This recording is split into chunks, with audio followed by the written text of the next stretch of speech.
الہی تیری خاطر ہو میرا جینا میرا مرنا. آپ کو فری پھوکٹ میں کیمرے میں لا رہے ہیں یار، دیکھ لیں فری پھوکٹ میں. چلیں بھائی، محنت کرنے کے لیے نا ایک چیز بہت ضروری ہے. یعنی یہ بڑا لوگوں کو اشکال ہوتا ہے جو طلبہ ہے نا کہ یار محنت نہیں ہوتی پڑھائی میں.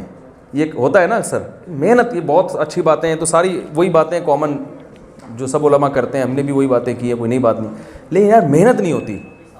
محنت کے لیے ایک اصول ذہن میں رکھیں کہ سارا دن محنت نہیں کرنی پہلے تو یہ،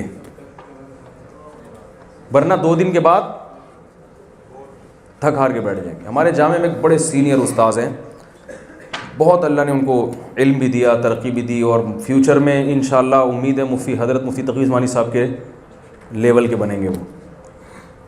تو میں ان سے پوچھتا ہوں یار آپ نے اتنا کیسے پڑھ لیا، اتنی کتابیں چاٹ گئے آپ. اور یہ انہوں نے کہا میرا معمول ہے پڑھائی کا صبح سے لے کے دوپہر 1 بجے تک بس. سمجھ رہے ہو؟ اس کے بعد آرام، اور پھر کچھ عصر تک کوئی ایسی ایکٹیویٹی، تھوڑا بہت انگلش سیکھ رہے ہیں وہ عصر تک. اس کے بعد عصر کے بعد بالکل فارغ. پھر اگر کچھ کرنا بھی ہے نا تو بوجھ نہیں ہوگا، اپنی مرضی سے کوئی کتاب کا دل چاہ مطالعہ کر لیا، نہیں تو نہیں. کیونکہ انسان کو جب یہ ہوتا ہے نا میں محنت کرنی ہے رات تک، تو وہ ہوتی نہیں ہے. جب انسان کو نا بھائی اتنے گھنٹے ہیں، اس کے بعد لو فری، صحیح ہے نا، اس کے بعد لو فری کریں گے تو وقت میں بہت برکت ہوتی ہے، بہت کچھ کر لیتا ہے وہ. ہمارے جب محنت کی ترغیب دی جاتی ہے نا، 24 گھنٹے کا شیڈول بنا کے دیا جاتا ہے جو دیکھنے میں بڑا اچھا ہوتا ہے، وہ اس میں بہت کم لوگ کامیاب ہوتے ہیں. ہمارے جیسے، ہم جیسے سب ایک ہی جیسے ہیں نا، وہ نہیں چل پاتے. وہ 4 دن کے بعد بولیں گے چھوڑو یار اچھی بڑی زندگی گزر رہی تھی ہنسی خوشی. ٹھیک ہے، تو ایک ٹائم ہونا چاہیے یہاں سے یہاں تک بس، اس کے بعد نہیں. اور وہ صبح کا وقت ہو، صبح کے وقت میں تھوڑے وقت میں بہت زیادہ کام ہوتا ہے. پھر پڑھنے کا طریقہ کیا ہوگا یہ میں بتاتا ہوں. جی بھائی، اچھا میں یہ بات کر لوں پھر تاکہ میرا ٹاپک مکمل ہو جائے نا. دوسرا یہ کہ کتاب کھول کے پڑھنے کا دل نہیں کرتا، یہ بھی ایک کامن بیماری ہے جو ڈینگی سے زیادہ پھیلی ہوئی ہے. کسی کا بھی دل نہیں کر رہا. میرا خیال ہے اس پاکستان میں ایک بندہ بھی ایسا نہیں ہوگا. اب جب دل ہی نہیں کر رہا، کسی کام میں دل ہی نہیں لگ رہا ہے اور جھنجھلاہٹ ہونا شروع ہو گئی، تو وہ ساری موٹیویشن ایک طرف رہ جاتی ہے، درخت لگانا اور قیامت اور جنت میں ثواب اور وہ فرشتے آئیں گے، حوریں ملیں گی.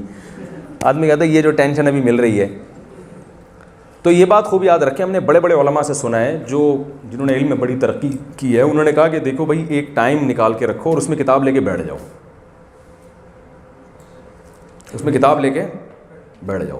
ٹھیک ہے نا، 75% کام انشاءاللہ ہو گیا آپ کا. اس کے بعد جھنجھلاہٹ اس لیے بھی ہوتی ہے کہ یہ پتہ ہی نہیں ہوتا ہے کہ پڑھنا ہے کیسے.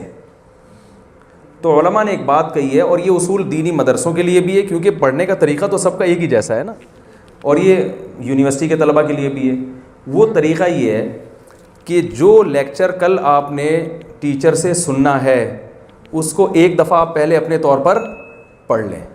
پڑھنے کتنا پڑھ لیں؟ اتنا پڑھ لیں کہ آپ کو پتہ چل جائے کہ کون سی ایسی چیز ہے جو مجھے ٹیچر کے بغیر خود ہی سمجھ میں آ رہی ہے، اور کون سی ایسی چیز ہے جس میں مجھے ٹیچر کی ضرورت ہے.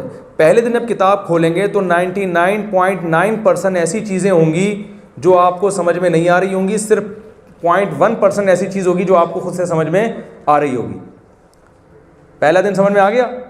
اس کے بعد ناغہ نہیں کرنا ہے، لیکچر کو غور سے سننا ہے.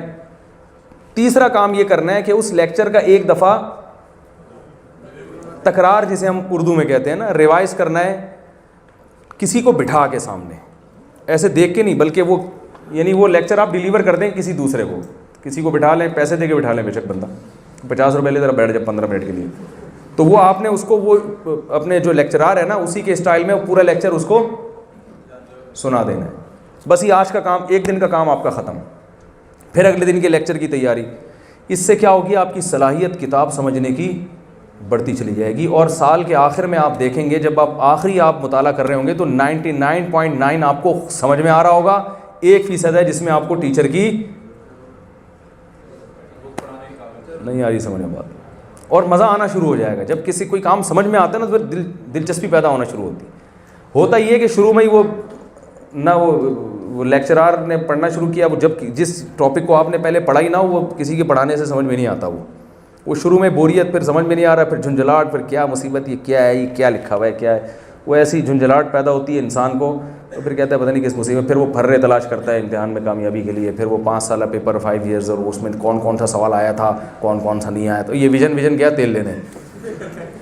جس آدمی کا مقصد صرف نمبر حاصل کرنا, وہ اس کا کوئی ویژن ہوتا ہے بھائی؟ کوئی ویژن کہاں چلا گیا, تیل لینے گیا. تو اس لیے یہ بہت زبردست طریقہ ہے پڑھنے کا.